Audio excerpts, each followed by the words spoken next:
Abdouraouf, za magnambara anao. Izy koa dokotera avy eo. Zay ny raha volagnina aminao valia. Zay ny raha ataonao ambila. Mazava aminao si? Monsieur Abdouraouf, karakory anao niany ty? Dokotera, zaho marary. D'accord, monsieur Abdouraouf. Alors, tsintsika za fa température anao.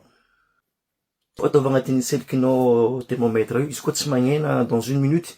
Atao agnatin'ny fa hainao edy vody, d'accord? Ty mety mampidira mi vody. Dokotera, madame Abdouraouf, ke karakory ma izy misy appétit? Za koa ny dokotera marina aminazy ty maninakiny ka. Izy tanao tsy malany any feky.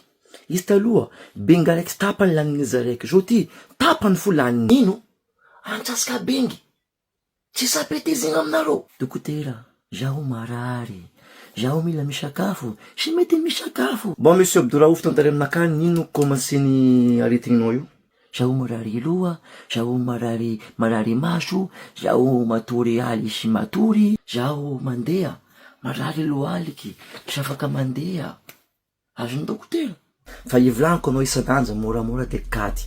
Io tsy vinikaty io lionao. Anao commencé mitandrema fa matoeiro anao io katy ambila vlaniko aminao zay, katy ambila.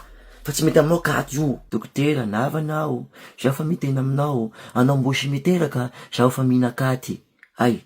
Niala anao mivola fa zaho sy mahazo minakaty. Dokotera, mama, dokotera daladala. Abdouraouf, commence anao. Efa haiko anao ka mina ody. Anao tsy magnaraka volan'an'olo. Ke, ampajanganao malakilaky. Allo tsy hany pikire. La, zaho sy mety. Dokotera, pikira, io tsy soma. Monsieur Abdouraouf, anao tsy tsaiky anao olo be. Ato misy tsaiky 5 ans mandeha magnano pikira, teka magnano douche pataloha, tsy be regny vodinasa alo, malaky anao.